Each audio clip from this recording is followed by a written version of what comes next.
Have you ever had that persistent, silent feeling that you are wasting your life? No matter how hard you try to keep yourself busy, surrounded by people, goals, obligations, deep down, it feels like something essential is missing, as if you are merely existing, not truly living. Perhaps you have tried to explain this as anxiety. Maybe a doctor has called it depression, and perhaps they prescribed something to silence that discomfort. A pill in the morning, another at night, and time goes by, numbing what you should be urgently listening to. But what if I told you that this suffering is not a mistake? What if I told you that it is not something to be suppressed, but rather a calling? Carl Jung, one of the greatest names in depth psychology, believed that what we call mental disorder is often not a pathology. It is an attempt by the psyche to heal itself. A warning that your life, as it is, does not serve your soul. You may be living a routine that was imposed on you, a job that consumes you, relationships that drain your energy, dreams that aren't even yours. Meanwhile, your essence screams for freedom. But no one taught you to listen to that scream. On the contrary, they taught you to silence it, to function, to adapt, to not disturb. And so, you become ill in silence, while the world applauds your productivity. This is where Jung comes in. For him, healing does not come from denial, but from diving in. It is not about masking the symptoms, but understanding what they are trying to say. Because, in Jung's own words, neurosis is always a substitute for legitimate suffering. In other words, you are sick because you are running away from the pain you need to feel to transform your life. As long as you keep running, you will keep suffering. This video is not for those who want distraction. It is for those who are tired of pretending, for those who feel they are sinking, but still hold a spark of hope that there is a way. And there is. But it starts with a brutal decision. To stop running and start listening. Listening to yourself, listening to the unconscious, listening to the pain you tried to silence with medication, with addictions, with routines. If you have made it this far, you may have already realized that emptiness you feel is not weakness. It is the absence of yourself in your own life, and it is time to change that. You have been feeling sad for days, weeks, maybe months. You go to the doctor. He listens to you for 15 minutes, if he listens at all. You talk about insomnia, anxiety, the tightness in your chest that appears for no reason, about the constant feeling of being out of place, disconnected from your own existence. He nods, types a few words on the computer, and then comes the verdict. It's anxiety. Let's start with this medication. Done. In a few days or weeks, your pain has been reduced to a chemical imbalance, and what was an existential cry becomes a number on a prescription label. What no one tells you is that this type of treatment is not interested in your soul. It is interested in your functionality. The logic is simple.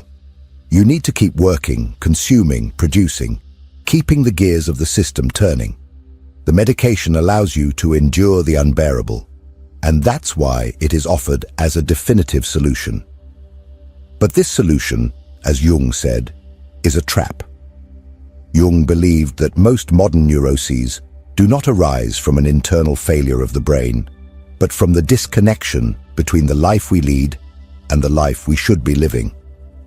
When you ignore your vocation, your most authentic impulses, your inner truths, the soul begins to sicken. And since it has no literal voice, it speaks through the body and mind. Anxiety, panic attacks, hopelessness. But instead of listening to it, we are trained to silence it, to neutralize any discomfort with chemicals, to return to normal as quickly as possible. But what is this normal? A job you hate but can't quit. Superficial relationships that serve to maintain appearances, empty goals, mechanical routines, and a constant feeling that you are surviving instead of living. The anxiety you feel is not a failure. It is your soul telling you, this life is not yours. You are betraying me. And if you ignore this for too long, the body starts to scream louder. But the system is always ready with a new dose, a new label, a new sedative. And the more you adapt to this model, the further you distance yourself from yourself, until you feel nothing anymore, neither pain nor pleasure. Just this chronic numbness they call adult life. Carl Jung warned that by medicating the symptom without understanding its root, we create an illusion of healing. The person improves on the outside, but inside remains lost. And in the long run, this division between what is felt and what is lived generates an even greater collapse. Because there is no way to escape the soul forever, it will demand its price, whether in the form of burnout, emotional collapses, or through an emptiness that nothing, absolutely nothing, can fill. This mass medicalization is a reflection of something deeper, a culture that does not know how to deal with suffering, that fears pain because it has lost the sense of its transformative value. For Jung, suffering was necessary. It was the beginning of the journey. It was the call to individuation. But in modern society, any discomfort is labeled as pathological. And by fleeing from suffering, we also flee from the chance to become who we should be. The question that remains is, how many people are being silenced by treatments that merely camouflage the problem? How many lives are being wasted in the name of artificial stability? How many journeys have been interrupted before they even began? To start answering this, we need to look at what lies behind modern emotional collapse. And this leads us to the next point, the environment we live in, the cultural structures that shape our identity, and the lifestyle that is often the true illness. Because perhaps the problem was never you, but the world that taught you to hate yourself. Let's talk about that in the next part. I'd like to quickly thank everyone for the 100,000 subscribers. Thank you very much. And if you're not subscribed yet, subscribe and follow our videos. Let's keep going.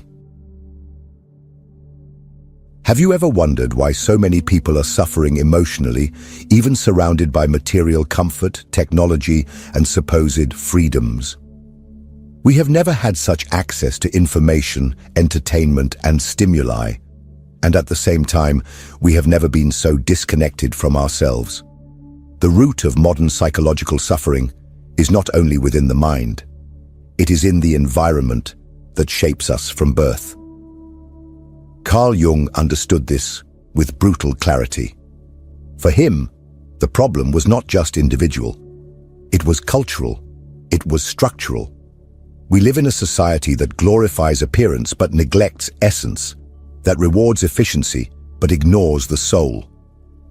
From an early age, we are shaped to follow a script: study, choose a safe career, be productive, consume, smile for photos, and hide any signs of vulnerability.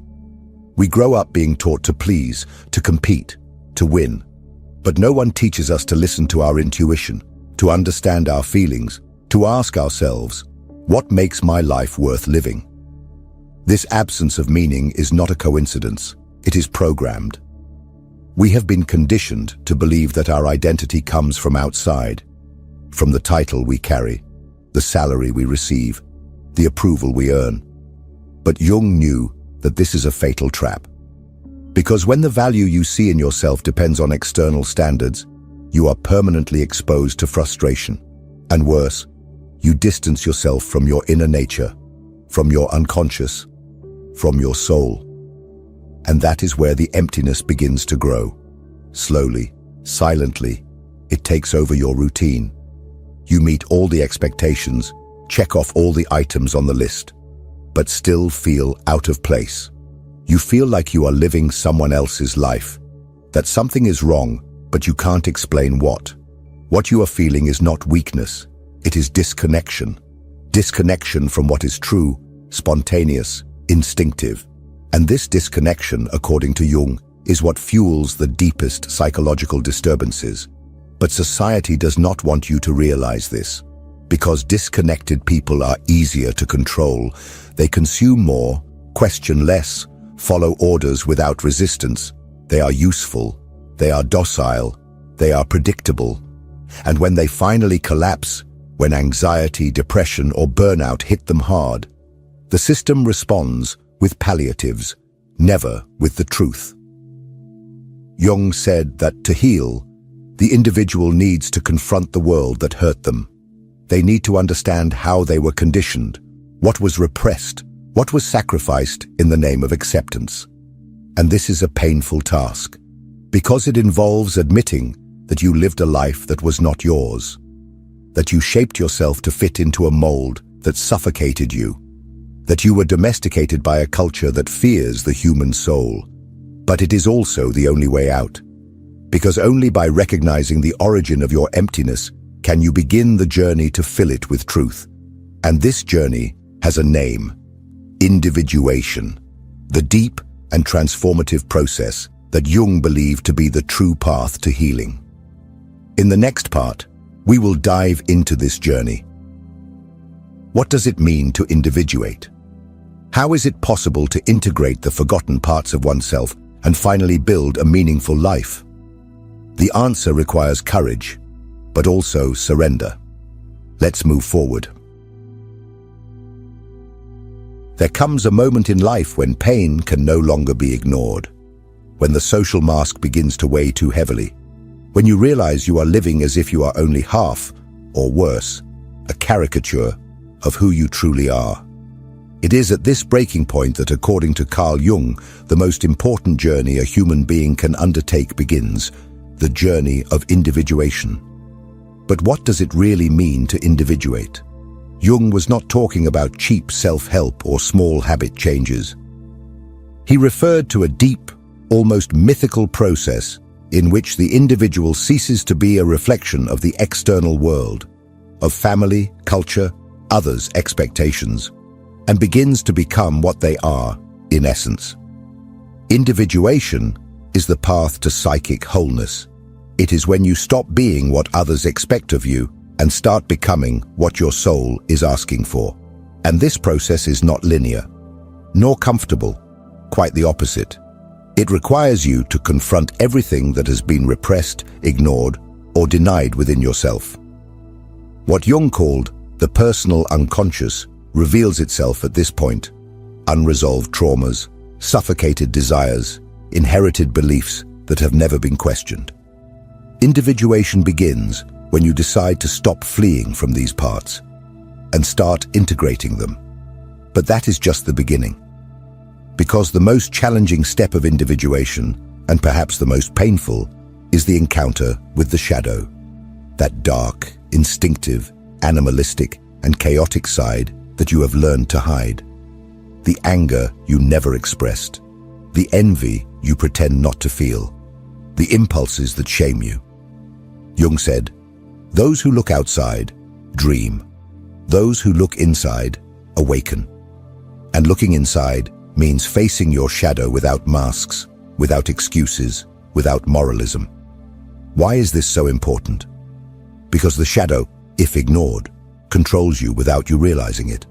But if integrated, it becomes a source of power, of authenticity, of vital energy. It is only possible to live a true life when you stop fighting against yourself and start reconciling with everything that inhabits you. Individuation is that, the reconstruction of inner unity, the reconnection with the self, the regulating center of the psyche, the living wholeness that you are in potential. And here lies the great irony. While the world says you need to improve, Jung said you need to become whole. No longer perfect, but real. No longer fitting, but free. The healing you seek is not in fitting better into the world, but in aligning your inner world with the truth of your being. This process can be lonely. It can be arduous, but it is also the only one that offers real meaning to existence. Because when you start living from your center, everything changes, Your choices change, your relationships change, your way of suffering changes. Suffering ceases to be a punishment and becomes part of a deeper transformation. But here arises an inevitable question. Why do so many people live distant from this journey? Why do so many remain anesthetized, repeating patterns, avoiding confrontation with their own soul? The answer lies in the root of modern suffering, the absence of meaning. A silent epidemic that corrodes from within even those who seem fine. This is what we will talk about in the next part. Because perhaps your pain is not a problem. Perhaps it is a symptom of a much deeper truth, that your life until now did not have a clear purpose. But this can, and must, change. Stop and look around you. How many people do you know who seem to be merely existing, not living? How many follow an automatic routine marked by empty commitments, superficial distractions, and a fatigue that no amount of sleep can resolve? Carl Jung knew that this type of suffering was not casual. It was structural. It was existential. According to him, much of the psychological suffering of modern humans comes from a single and brutal realization. Life has lost its meaning. And we are not talking about meaning as a grand cosmic mission or an unattainable utopia. We are talking about personal purpose, about alignment between what one does and who one is, about living according to an internal truth, and not under the external demands of a world that idolizes success but kills the soul. Jung observed in his patients that the deepest symptoms, anxiety, depression, apathy, anguish, often disappeared when the individual began to build a meaningful life.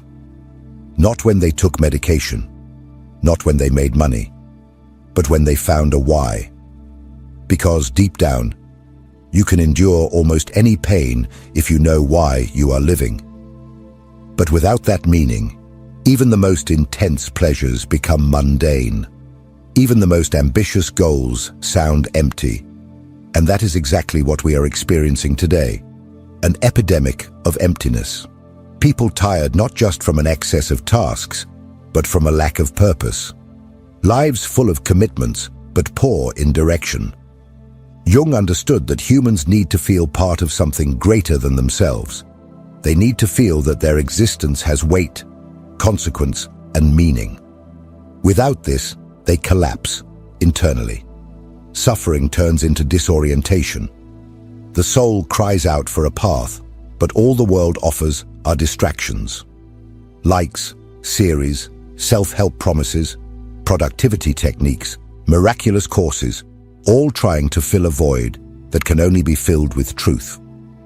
And the truth is that many are living a life they did not choose.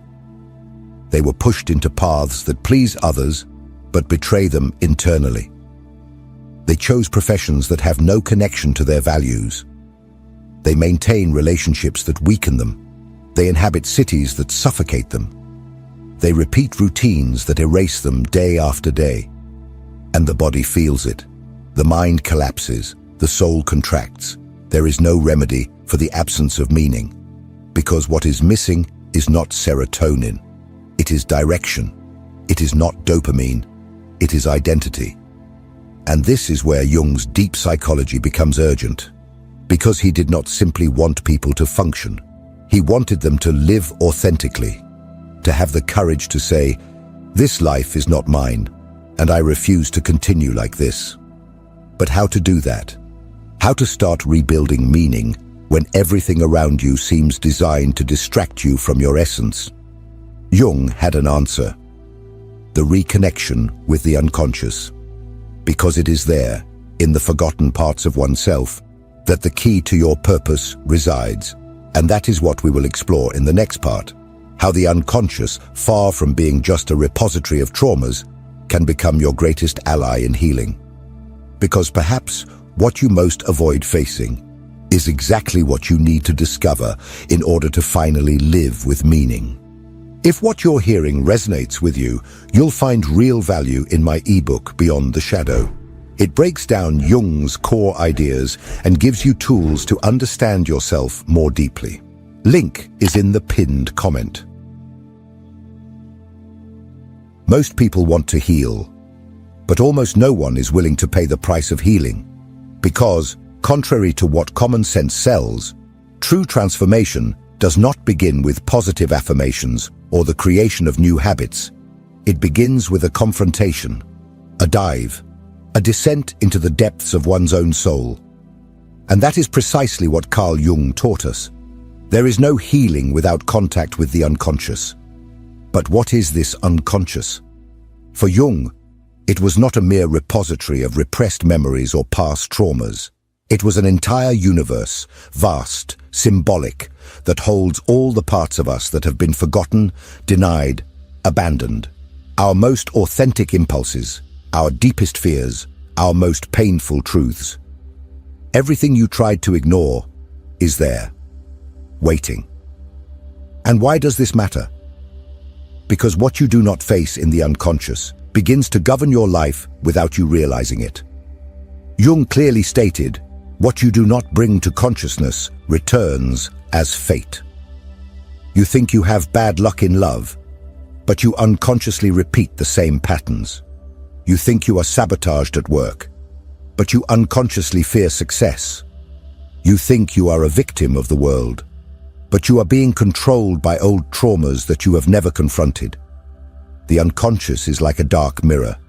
It reflects exactly who you are, not who you would like to be. And that is why it is frightening. Because it shows truths that hurt. Because it reveals the facade of the masks you created to survive. Because it demands that you abandon the fantasy of control and embrace the reality of your inner complexity. But here lies the paradox. It is precisely in this confrontation that healing resides. Because the more you deny the unconscious, the more it dominates you. The more reactive, impulsive, and fragmented you become. On the other hand, the more you integrate it, the more whole you become. Jung called this process the expansion of consciousness, and it only happens when you stop running away and start listening. How to do this? Through dreams, symbols, art, silence, meditation, analysis. The unconscious does not speak with logic. It speaks with images, with sensations, with emotions that seemingly arise from nowhere. But it is not nothing. It is you. It is the part of you that was locked away, waiting to be recognized. And when you begin to listen to this part, something changes. You start to see yourself more clearly, to understand your decisions, to embrace your wounds, and above all, to reclaim your power. Because as long as you do not know what inhabits you, you are a hostage of others, of the past, of expectations, of culture. But when you courageously dive into the unconscious, you begin to free yourself. You understand that the anxiety that paralyzes you is not an enemy, it is a message. That the sadness that visits you is not weakness. It is a sign that something needs to die for something new to be born. This process is demanding. It requires time, patience, depth. It requires you to abandon the comfort of the surface. But it is also the only path that leads to authenticity. And it is from this authenticity that you rebuild your life, no longer as a puppet of the unconscious, but as a conscious creator of your own destiny. Now that you understand the central role of the unconscious in your pain and transformation, one last question needs to be asked. What is preventing you from starting this journey? Why do so many people, even aware of all this, remain paralyzed, living on autopilot, repeating the same meaningless life? The answer lies in fear. In the fear of change, in the fear of loss, in the fear of abandoning everything that is familiar, even if it is destructive. In the next and final part, we will talk about this fear, and about the hardest and most liberating choice you will need to make to stop wasting your life. Because in the end, you either live anesthetized or you awaken. There is no middle ground. There comes a moment when you need to make a choice. Not just any choice, but the choice. The one that separates who you are from who you were conditioned to be. The one that defines whether you will continue living a borrowed, anesthetized, empty life, or if you will finally commit to the most serious promise anyone can make, the commitment to your own soul. If you have made it this far, it is not by chance. Something inside you is awakening. It may still be a whisper, or it may already be screaming. But it is there, and this call will not disappear, because it comes from the deepest, most honest, most alive part of who you are. The part that refuses to accept that life is just work, obligations, distractions, and survival. The part that knows, even without being able to explain, that there is something more, something that is waiting for you. But it will only reveal itself if you have the courage to walk towards yourself. Carl Jung said that the greatest privilege of life is to become who you really are. But he also knew that this is the most avoided path, because it requires you to abandon everything that is comfortable, predictable, and superficial.